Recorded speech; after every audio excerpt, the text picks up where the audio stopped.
출애굽기 2장 11절에서 25절 말씀.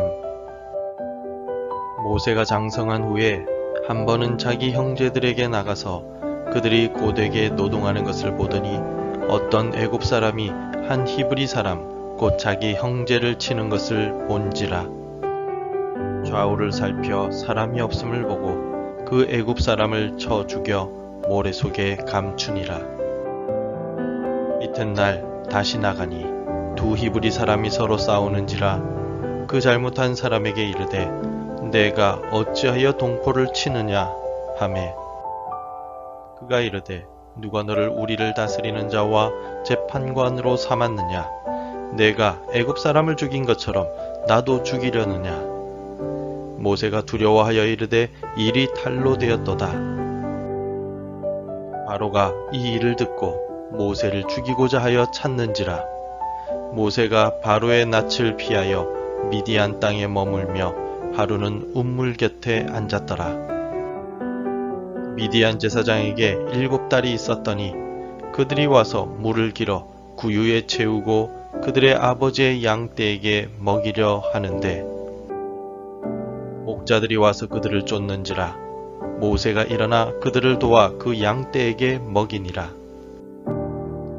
그들이 그들의 아버지 르우엘에게 이를 때에 아버지가 이르되 너희가 오늘은 어찌하여 이같이 속히 돌아오느냐. 그들이 이르되 한 애굽 사람이 우리를 목자들의 손에서 건져내고 우리를 위하여 물을 길어 양떼에게 먹였나이다. 아버지가 딸들에게 이르되 그 사람이 어디에 있느냐. 너희가 어찌하여 그 사람을 버려두고 왔느냐. 그를 청하여 음식을 대접하라 하였더라. 모세가 그와 동거하기를 기뻐하며 그가 그의 딸 십보라를 모세에게 주었더니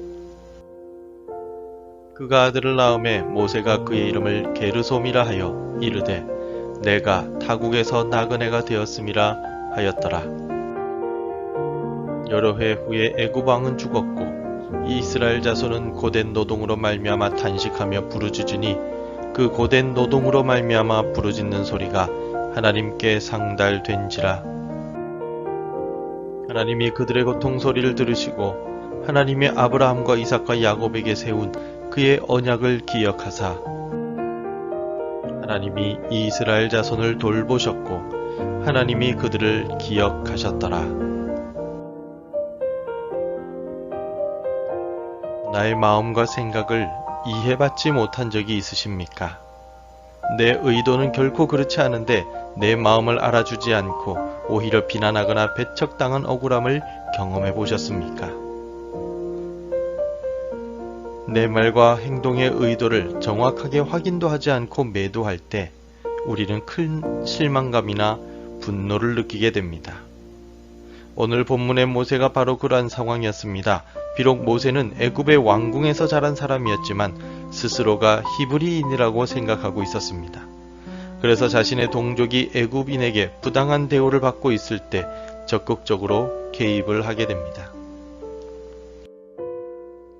모세는 자신의 동족인 히브리인이 애굽 사람에게 매를 맞는 것을 보고서 그 애굽 사람을 죽이게 됩니다. 자신의 동족을 위해 살인죄를 저지른 것입니다. 하지만 그 결과가 무엇이었습니까? 동족 히브리인들의 매몰찬 반응이었습니다. 애굽 사람을 죽인 다음 날 히브리인들끼리 다툴 때 모세가 개입하자 두 히브리인은 모세에게 차갑게 대하여 애굽 사람을 죽인 사실을 언급하게 됩니다. 14절에서 그가 이르되 누가 너를 우리를 다스리는 자와 재판관으로 삼았느냐. 내가 애굽 사람을 죽인 것처럼 나도 죽이려느냐. 모세가 두려워하여 이르되 일이 탈로 되었도다. 어쩌면 모세의 마음이 많이 섭섭했을 것입니다.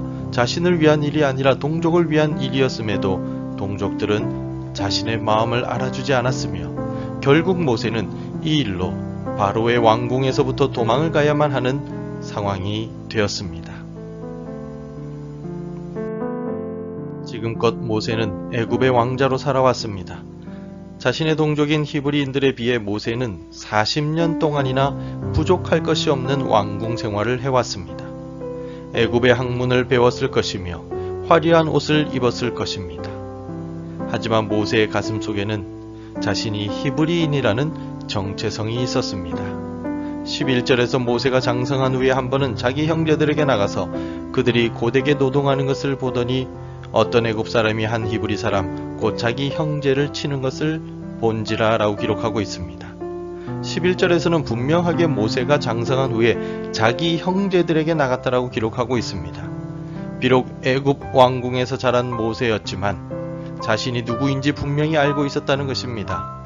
그래서 동족을 돕다가 살인을 저질렀지만 동족들은 모세를 외면하고 말았습니다. 물에서 건짐을 받은 모세는 고난과 고통 속에 있는 자신의 동족들을 자기 힘으로 구원해내고자 하였습니다. 그러나 그 결과는 참담했습니다. 살인자가 되고 왕궁의 화려한 삶을 떠나 도망자 신세가 되고 말았습니다. 자신의 힘을 의지한 결과 살인자가 되고 말았다는 것입니다. 미디안 광야로 도망한 모세는 그곳에서 결혼을 하고 자녀를 낳았습니다. 왕궁의 화려한 삶과는 대조적으로 단조롭고 평범한 일상을 살았을 것입니다. 하지만 애굽에 남아있는 이스라엘 사람들의 고통은 끝나지 않았습니다. 애굽의 왕이 바뀌어도 그들의 고된 노동은 똑같았습니다. 여러 해 후에 애굽 왕은 죽었고 이스라엘 자손은 고된 노동으로 말미암아 탄식하며 부르짖으니 그 고된 노동으로 말미암아 부르짖는 소리가 하나님께 상달된지라. 하나님이 그들의 고통 소리를 들으시고 하나님이 아브라함과 이삭과 야곱에게 세운 그의 언약을 기억하사 하나님이 이스라엘 자손을 돌보셨고 하나님이 그들을 기억하셨더라 라고 기록하고 있습니다. 애굽 땅에서 이스라엘을 돌아보는 사람은 아무도 없었습니다. 그들을 안타깝게 여기는 사람도 없었습니다. 하지만 하나님만은 그들의 고통 소리를 들으시고 그들의 조상들과 맺으신 약속을 기억하셨습니다. 하늘의 별과 같이 바다의 모래와 같이 많은 자손을 주시겠다라고 말씀하셨으며 아브라함에게 동서남북 눈으로 보는 모든 땅을 주시겠다던 그 약속을 하나님께서는 잊지 않으셨습니다. 하나님께서는 고통 중에 있는 이스라엘을 돌보시고 그들을 기억하셨습니다. 그리고 구원을 위한 준비를 해나가고 계십니다. 비록 우리도 현실의 고통과 건강의 고통, 사람으로 인한 상처로 괴로워하며 하나님의 구원의 약속을 잊어버렸다 할지라도 하나님은 그 약속을 잊지 않으시고 기억하고 계십니다. 그리고 반드시 구원의 약속을 이루어 가십니다. 시편 18편의 저자의 고백을 기억해 보십시오. 내가 찬송받으실 여호와께 아뢰리니 내 원수들에게서 구원을 얻으리라 라고 고백합니다. 우리와의 약속을 잊지 않으시고 반드시 구원해 주시는 하나님을 붙들고 오늘도 승리하시기를 바랍니다. 기도하겠습니다. 우리의 구원이 되시는 하나님 아버지, 이스라엘은 삶이 고통스럽고 괴로워 하나님의 약속을 잊어버렸지만 하나님께서는 여전히 약속을 기억하시며 구원을 준비하고 계셨음을 보았습니다. 우리도 삶의 무게와 고통 때문에 하나님과의 약속을 잊을 때가 많지만 그때마다 하나님을 기억하도록 은혜를 주옵소서. 하나님께서 우리의 인생을 붙드시고 돌보시고 계심을 기억하며 오늘도 믿음을 가지고 살아가게 도와주옵소서. 예수님의 이름으로 기도드립니다. 아멘. 함께 기도해 주시기 바랍니다. 나를 도우시는 하나님을 기억하는 믿음을 주소서. 나도 하나님 닮아 어려움을 겪는 이들을 돕게 하옵소서. 우리 교회가 서로 돌보고 돕는 초대교회의 모습을 회복하게 하옵소서. 오늘도 말씀과 기도로 하루를 시작하시기를 바랍니다.